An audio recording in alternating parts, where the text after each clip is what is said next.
자, 요거는 일반 그 배경 원화가 컨셉 아티스트라면 반드시 해야 되는 작업 중에 하나죠. 예전에 제가 이제 실무할 때 그렸던 작업인데, 필드를 꾸미는 오브젝트를 그리는 일입니다. 가장 중요한 일이고, 컨셉 러프 스케치 단계에서 넘어가서 구체적인 3D 모델링이 가능하도록 디자인을 제공하는 역할을 하는, 배경에서는 굉장히 중요한 역할을 하는, 배경 거의 그 배경의 거의 대부분의 그 일들이 이 오브젝트, 건물 오브젝트를 만들고 그리고 배치하는 일을 하는 것을 이제 특히 RPG 계열, MMORPG나 MMORPG, 3D 게임이라면 거의 대부분의 게임들이 이런 모델링 제작 작업을 들어갑니다. 이런 거는 이제 내부와 외부의 작업으로 구분이 되는데, 보통 이제 우리나라 같은 경우는 초반기 2000년대 초반기는 2D 게임을 제외하고는 거의 내부를 만들질 않고 외부만 주로 만들었어요. 근데 그 이유가 몇 가지 있는데, 첫 번째 이유가 뭐냐면, 내부를 만들게 되면은 카메라에 문제점이 생겨요. 무슨 얘기냐? 내가 유저가 움직일 때마다 유저의 캐릭터는 아비타죠. 그러니까 캐릭터를, 그 아비타 유저가 되는 캐릭터를 쫓아가는 것이 유저의 시각, 즉 카메라가 뒤를 쫓아갑니다. 이렇게 뒤쪽에 있어서 요 정도 뒤에 있는 카메라가 시각적으로 이게 다 볼 수 있게끔 뒤로 한마디로 공중이죠. 실제적으로 생각하면 공중에서 볼 수 있게끔 카메라가 뒤로 쫓아가게 돼요, 캐릭터가. 근데 그 캐릭터가 쫓아가는 캐릭터를, 이 일정 거리라는 게 보기 편한 거리를 말하는 거거든요. 보기 편한 거리를 말할 때 이 천정을 뚫게 돼요. 여기 안으로 들어가 버리면, 안으로 들어가서 공간을 마련했다 그러면은 요 안쪽에 벽을 일일이 다 따로 만들어야 되고, 거기에 따른 공간들을 카메라가 충돌 박스라 그래서, 카메라가 안쪽으로 들어가면은 캐릭터의 시점이, 캐릭터가 있으면 카메라가 지금 이런 정도의 거리, 예를 들어서 이제 카메라와 캐릭터의 거리가 한 10m다 그러면은 안쪽에서 지붕만큼 이렇게 안으로 들어갈 때 쑥 내려가야 돼요. 내려가게 되면 카메라가 뒤로 못 빠지죠. 뒤로 못 빠지면 캐릭터가 더 크게 보이고, 그러면서 카메라는 공간 제한을 받게 된다. 공간 제한. 그렇지 않으면은 그 배경에 바깥에 여기 지붕 같은 데나 벽이 뚫려서 보이죠. 그럼 겹쳐서 보면서 캐릭터가 안 보이는 현상이 일어날 거 아니에요. 그래서 두 가지 방법을 선택하는데, 첫 번째 방법은 뭐였냐? 한 카메라와 앞에 있는, 그러니까 캐릭터와 카메라 사이에 오브젝트가 걸릴 때 그 오브젝트를 투명으로 처리하는 방식. 요거 첫 번째 방식이에요.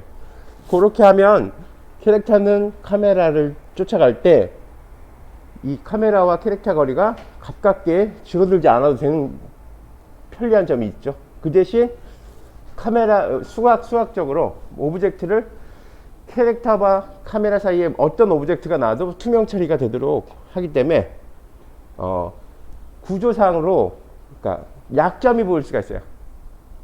그러니까 무슨 얘기냐면, 3D를 만들 때, 우리나라는 3D를 만들 때 딱딱 이빨을 딱딱 채워서 만드는 게 아니라, 안에다 그냥 3D 만들어 보신 분들은 다 아시는데, 오브젝트가 있으면 3D 물체를 그냥 오브젝트 안에다 박아버립니다.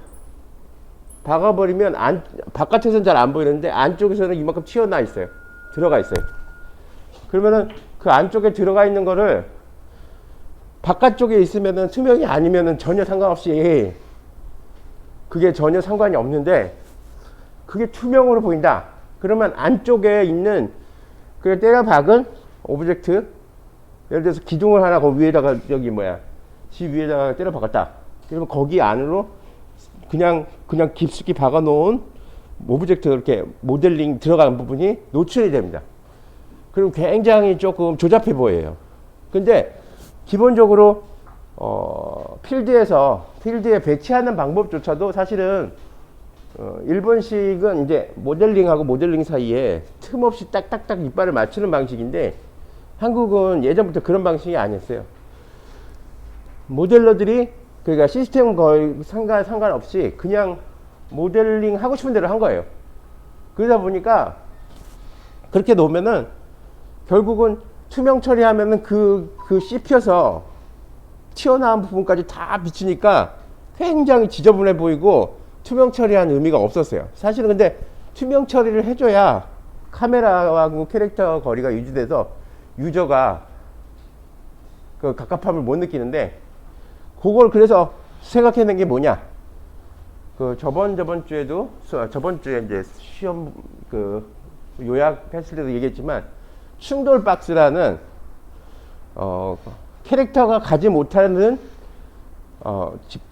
진입 불가 지역을 카메라도 만들어 놓은 거예요. 무슨 얘기냐? 바깥쪽에 그러니까 카메라가 모델링에 닿았을 때 모델링 안쪽으로 들어가지 못하게 하는 프로그램을 걸어 놓은 거예요. 그러면 어떻게 되냐? 아까 말했듯이 카메라가 캐릭터하고 10m 간격으로 유지해서 가고 있었다면 그게 안쪽으로 들어갈 경우 천정의 높이에 따라서 카메라의 깊이감이 바뀌는 거죠. 그렇게. 근데 그것 또 단점이 생겼어요. 왜냐면 유저가 그 안에다가 충돌 박스라는 거는 한마디로 저기 3D 데이터 안에 그 카메라가 나가지 못하도록 하는 공간인데 그 충돌 박스를 안에 그대로 모델링을 했을 경우 안에 예를 들어서 천정에 뭐 샹드레가 이렇게 샹드렐라? 이렇게 긴 거 있잖아요. 뭐라 그러죠? 샹드렐라라 그러나? 샹드레이라 그래요? 예? 샹들리에. 샹들리에가 있다 봐요. 그리고 기둥이 하나 있다 봅시다. 안에. 구조조명 만들기 위해서. 그러면은 기둥마다 카메라가 튕기죠? 샹들리에가 울룩불룩 하잖아요. 울룩불룩 할 때마다 튕기죠? 그렇게 되면은 안에 내가 시각적으로 봤을 때 3D를 편안하게 유저를 볼 수 있는 상황이 아니라 그런 오브젝트 때문에 튕기는 현상이 일어나요. 여기저기로.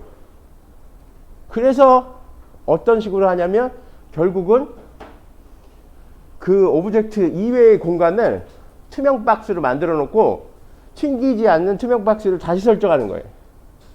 근데 그게 이제 한두 개가 아니니까 원래 그 콘솔 게임, 일본식 콘솔 게임 했으면은 그냥 지역 갈 적이 뻔하고 가야 되는 부분이 다 뻔하기 때문에 그걸 일일이 다 일로 만들지만 와우나 리니지의 월드를 한번 가본 사람은 있지만 한 컨텐츠 한 나라에 거의 오브젝트가 10,000개 이상씩 있어요.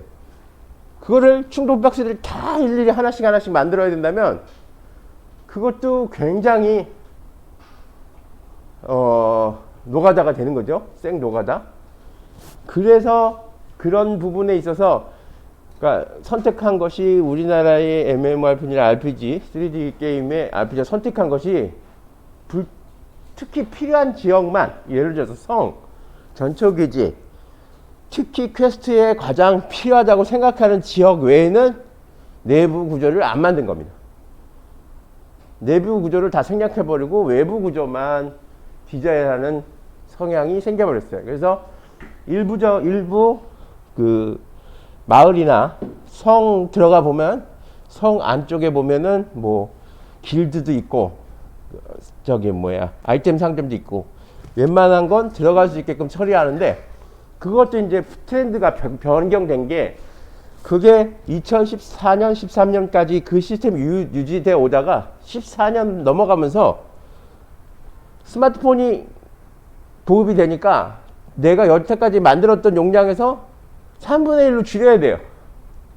어디부터 줄였냐? 아예 귀찮아. 그래갖고 안에를 그냥 지워버린 거예요. 안에를 지워버리고 모든 일을 거의 다 외부의 NPC한테 맡겨버렸어요. 외부에 서 있는 NPC한테. 그래서 요즘에 여러분들이 보게 되는 RPG의 퀘스트라든지 아이템 상점의 대부분은 외부에 서 있는 캐릭터의 지정을 하면 튀어나오죠. 그렇게 된 겁니다. 내용이. 예전부터는 근데 이제 내부를 만들기 시작한 대표적인 게임이 제일 유명한 게 뭐 있죠? 제일 유명한 거 여러분들 뻔히 아는 거죠? 뻔히 아닐까 물어보죠. 제일 유명한 게 뭐죠? 와우죠. 와우. 세계 6천억 등록자 수가 있대요. 6천억. 우리나라의 2배 가량의 유저가 와우에 등록을 했습니다. 월드와이드도 굉장히 크죠. 그래서 거기 안에 들어가는 심시 방식의 디자인 안에 굉장히 많은 내부 구조가 되어 있어요. 그리고 내부 구조는 대부분 충돌 박스 형식으로 되어 있다 라는 것을 기본 상식으로 좀 알고 있었으면 좋겠고, 두 번째로 그 반투명 데카론이라고 들어봤어요? 데카론? 네. 뭐 옛날에 좀 유명했던 중에 좀 사라진 게임들, 그게 이제 반투명 방식을 사용하기도 했습니다. 그리고 가장 유명한 반투명 방식은 뭐였어요? 2D에서 리니지죠. 리니지의 반투명 방식은 문에 뭐 하여튼 내부로 바로 들어가면 무조건 그냥 위가 투명으로 날아가죠.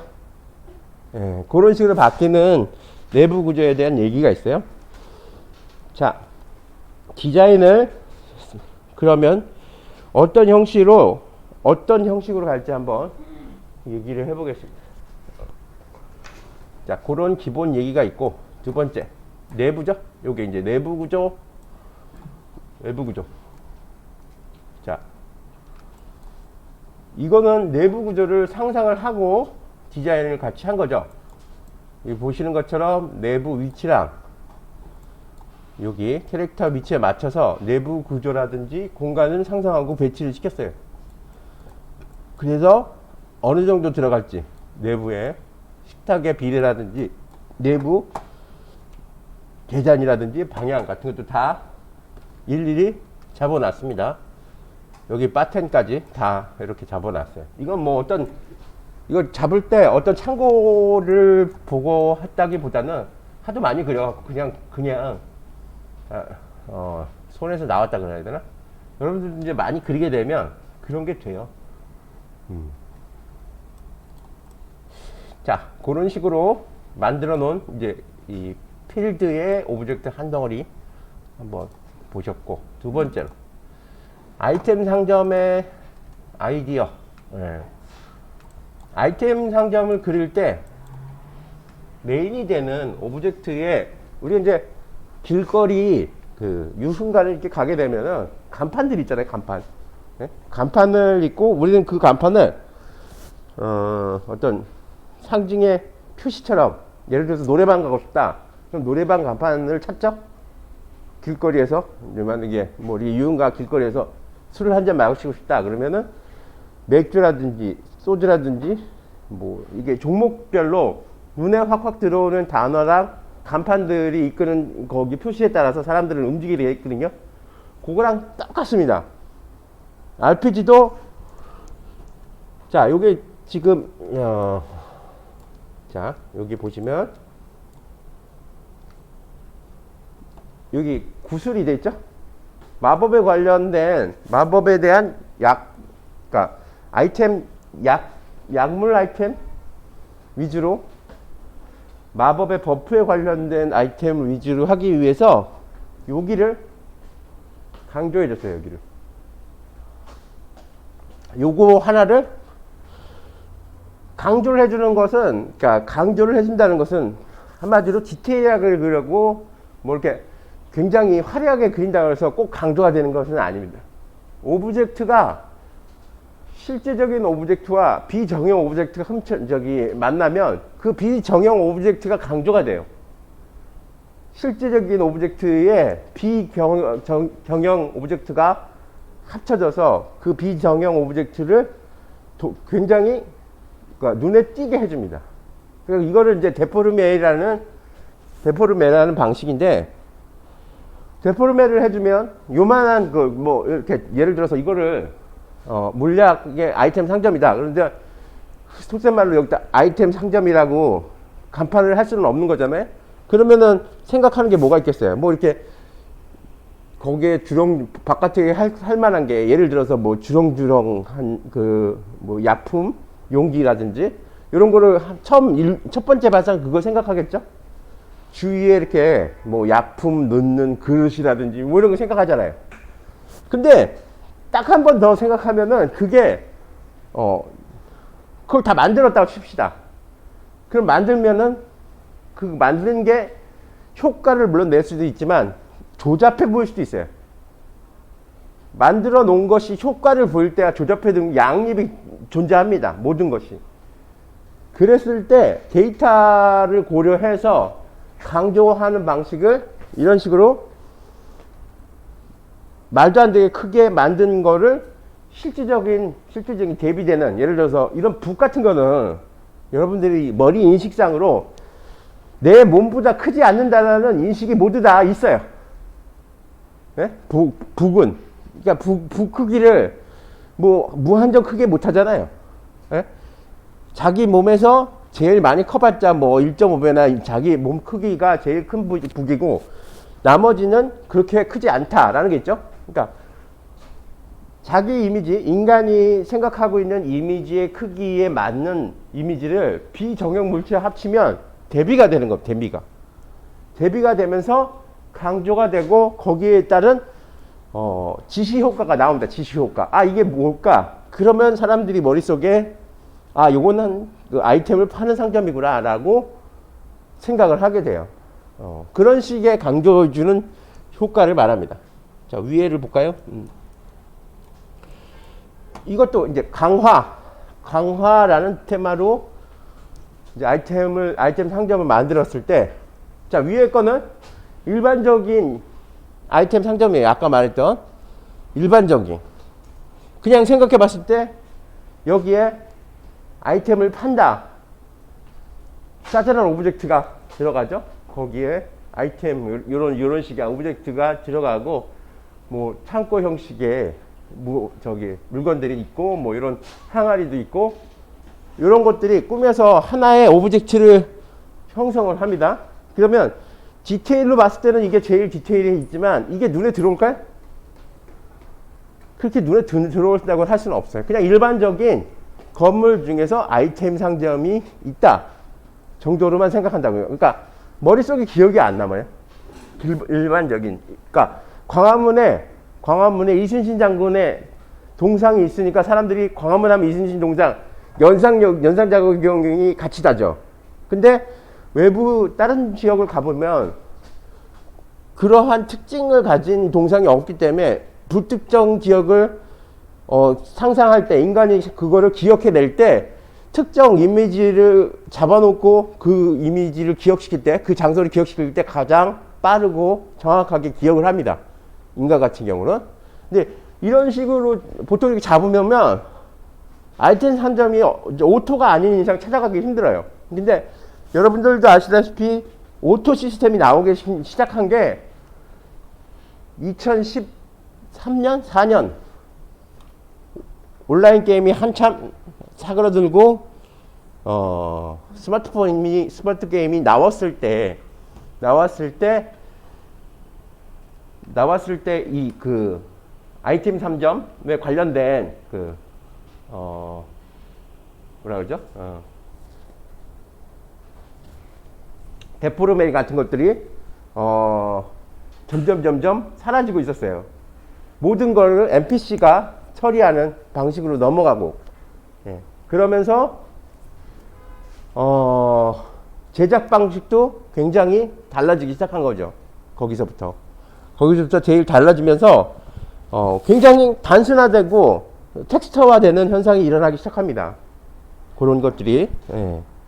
자, 그리고 그와 더불어서 아까 말했듯이 데포르메를 해줄 때, 위하고 아래 데포르메 해줄 때 우리가 데포르메 해줄 때 시스템에서 가장 활용할 수 있는 게 두 번째로 이펙트입니다. 이펙트. 배경 이펙트. 이게 원화가도 마찬가지인데, 원화를 그릴 때 빛이라든지 광원 또는 뭐 보석 뭐 이런 것들에 대한 효과를 생각 안 하고 그래요, 처음에. 왜냐면 경력이 그렇게 많지 않은 사람은 보석이라든지 강화 뭐 이렇게 용암 뭐 이런 식의 연기라든지 이런 아이템, 그러니까 비정형, 그러니까 그 환경 그 불빛하고 빛하고 관련되는 디자인에 대해서 생각을 안 해보고 하게 됩니다. 근데 거기에 이펙트를 넣었을 때 와우 같은 거 보시면은 굉장히 그게 많아요, 사실은. 보석 같은 데다가 포인트 라이트를 넣거나 심지어는 그냥 벽에다도 포인트 라이트를 박아요. 그냥 이쁘게 보이려고 아무 의미 없이. 그 라이트 방향하고 상관없이 박기도 합니다. 한마디로 오브젝트 안에다가 이펙트와 데포르메를 병합해서 표현하면 좀 더 유저들이 쉽게 그 오브젝트에 대한 그 쓰임새를 알 수 있다는 얘기를 해드린 겁니다. 자, 요걸. 자, 여기는 이제 성 관련된 디자인, 성에 관련된 세트 디자인에 관련된 얘기를 하는데, 세트 디자인을 하려면 여러분들이 뭘 공부를 해야 되냐면 결국은 건축학하고 연결이 될 수밖에 없어요. 왜냐면 내가 할 수 있는 범위 내에서 건축학에서 나오는 아이디어의 그 역사상 나온 아이디어 패턴, 그러니까 디자인 패턴을 내가 스스로 그 모든 시나리오를 만들어서 다양하게 표현하기에는 한계가 있습니다. 그게 보통 이제 바로크나 로코코 같은 그리스 로마 시대의 디자인이나 바로크 로코코 외에 이제 또 여러 가지가 있는데 그 지붕 양식이라든지 창문 양식이 어떤 일정한 패턴하고 일정한 그 규칙을 갖고 있습니다. 더 중요한 거는 그런 양식들이 갖고 있는 데이터량이 많기 때문에 사람들이 인터넷에다 막 수집을 해야 됩니다. 이미지 자료가 많은 거예요, 한마디로. 그러니까 내가 표현할 수 있는 이미지를 다양하게 표현할 수 있도록 사람들이 다 데이터를 모아놔줘요, 인터넷에. 그럼 내가 그거를 갖고 응용해서 변형해서 활용할 수가 있기 때문에 그런 건축 양식을 공부하는 거는 굉장히 중요해요. 거기서 변형을 하고 데포르메를 하고 거기에 따른 표현 양식을 좀 더 확장시켜서 표현할 수 있는 능력이 생기고 그 다음에 역량이 생기는 거죠.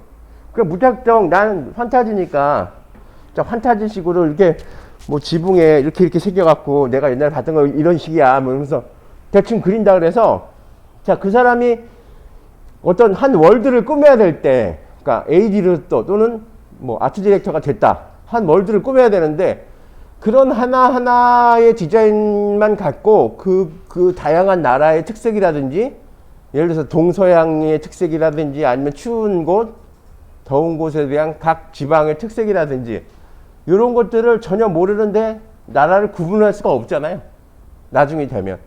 물론 이제 매일 뭐 처음부터 시작해갖고 끝나게 뭐 이렇게 뭐 죽을 때까지 일반 작업자만 된다면 위에서 뭐 하라는 대로 그냥 사진 던져주면은 그거 갖다가 열심히 그려도 되겠지만 언젠가는 여러분들이 이제 팀장도 되고 파트장도 되고 AD도 된다면 전체적인 볼륨을 보고 구분을 하고 그 볼륨 안에서 다양성과 그다음에 영역을 넓힐 수 있는 능력을 키워야 되는 거죠.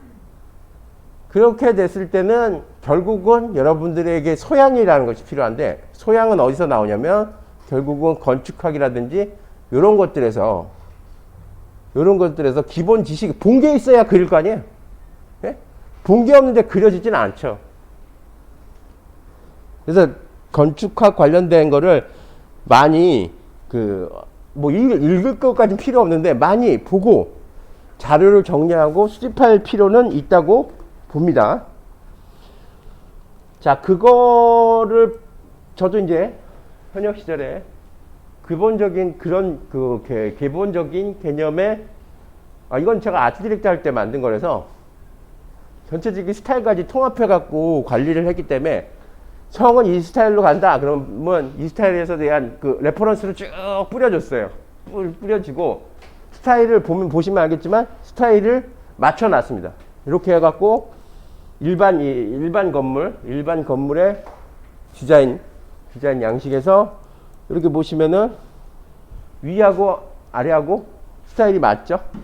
네? 스타일을 맞춰서 판타지지만 위 디자인하고 아래 디자인하고 이질감이 안 나도록 건물과 건물 사이에 이질감이 없이 판타지에 걸맞는 디자인을 구성하는 겁니다. 특히 저번에도 말씀드렸다시피 성을 제작한다는 것은 리스크하고 똑같이 공존해서 가야 하기 때문에 리스크 관리가 제일 중요해요. 리스크 관리라는 거는 디자인에서부터 아까 얘기했죠.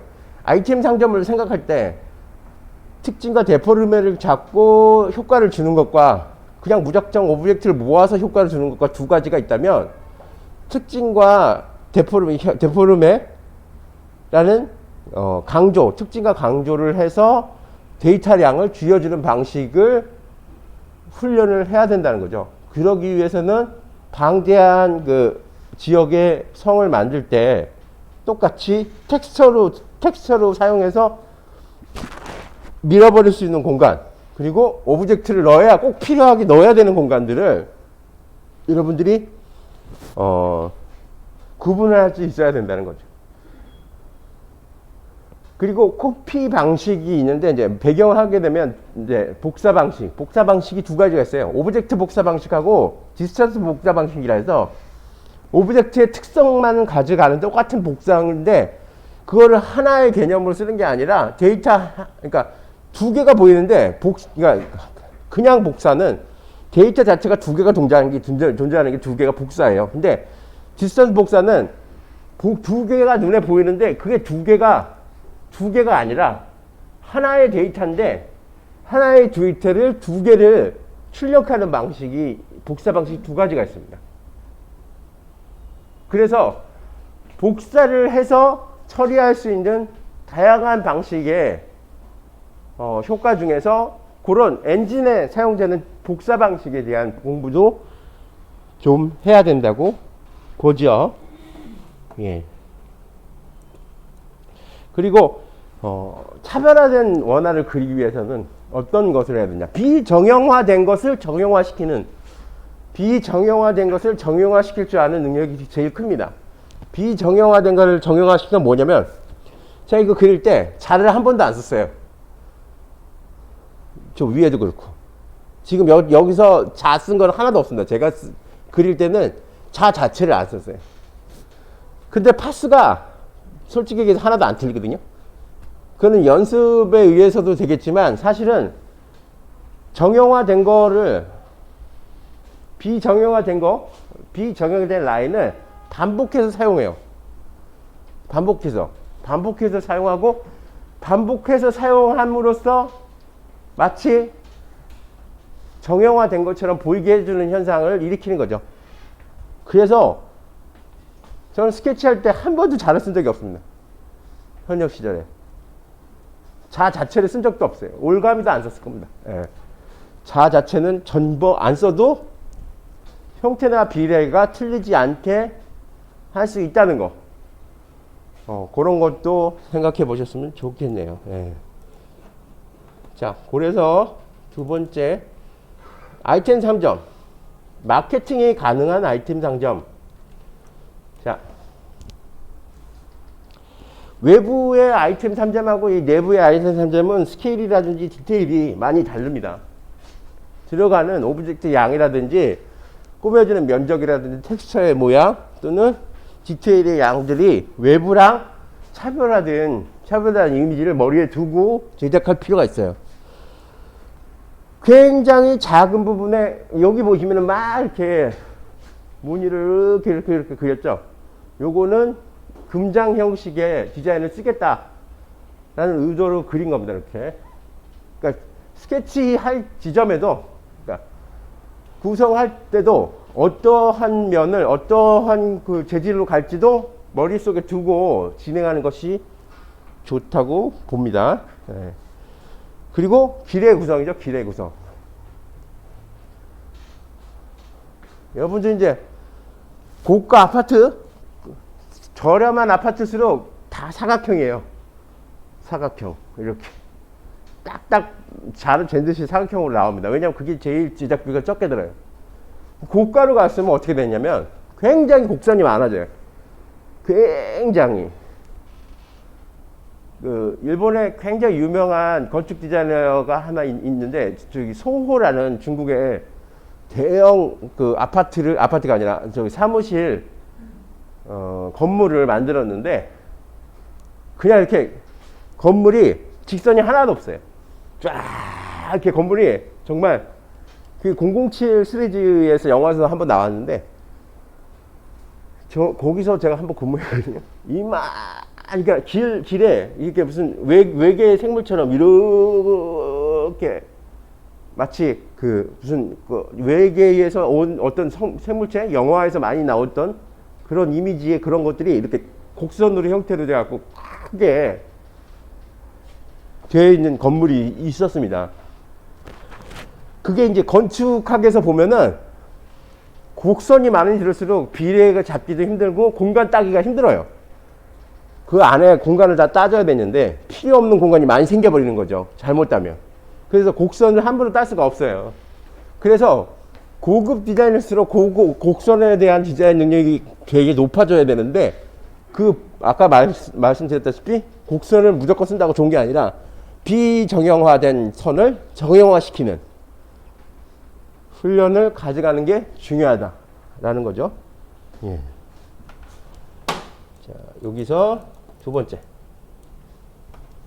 자, 아까 말했던 데포르메 과정, 이게 강화상점인데, 강화상점의 데포르메, 아까랑 비슷한 데포르메이긴 한데 용광로 있고 그 위에 있는, 그리고 판타지에서 많이 등장하는 이게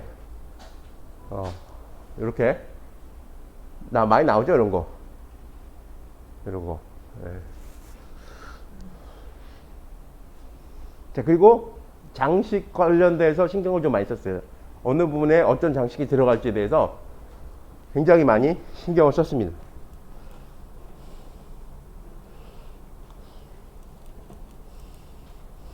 자, 이렇게 두 번째 중앙광장, 이제 중앙광장 얘기를 해보는데, 중앙광장은 자, 중앙광장에 들어가는 건물 한 채예요. 한 채인데 옆, 뒤, 앞 난이도 맥스인데, 사실 이거를 옆, 뒤, 앞 측면을 그려낼 수 있는 사람은 별로 없어요. 이런 비정형 대층에 안에 내부가 이렇게 복잡한데 여기까지 뽑아낼 수 있는 사람이 별로 없습니다. 이게 볼까요? 자, 이게 지금 요걸로 이제 연못인데, 정형화된 오브젝트면 금세 이게 어느 정도 넓이가 나오고 그런 게 나오는데, 이렇게 비정형화된 오브젝트일 경우에는 옆모습을 끌어내기가 굉장히 난이도가 높아져요. 이쪽을. 이제 이런 것들을 클리어할 수 있어야 정말로 난이도가 있는 좀 마스터 수준의 디자이너가 된다고 보는 거죠. 제가 봤을 때는 일반적인 정형하게 딱딱 떨어지는 집은 유추가 가능합니다. 옆에 어떻게 될지. 그런데 이 앞에서 정면에서 층이 이렇게 겹쳐서 여러 개가 있는 그런 오브젝트들은 사실은 옆면을 도출해낸다는 게 사실상 굉장히 힘든 과정이에요. 요 라인 같은 거, 바깥에 요 라인 같은 거를 요 안쪽으로 들어가는 라인 같은 거 찾아내기도 힘들고, 그 라인 구조 같은 거를 머릿속에서 한마디로 얘기해서 3D를 돌려야 됩니다. 자, 오늘 이론은 여기까지. 자, 오늘 요건 여기까지 하고 요 안에서 실습을 다시 또 시작하겠습니다. 쉬는 시간입니다.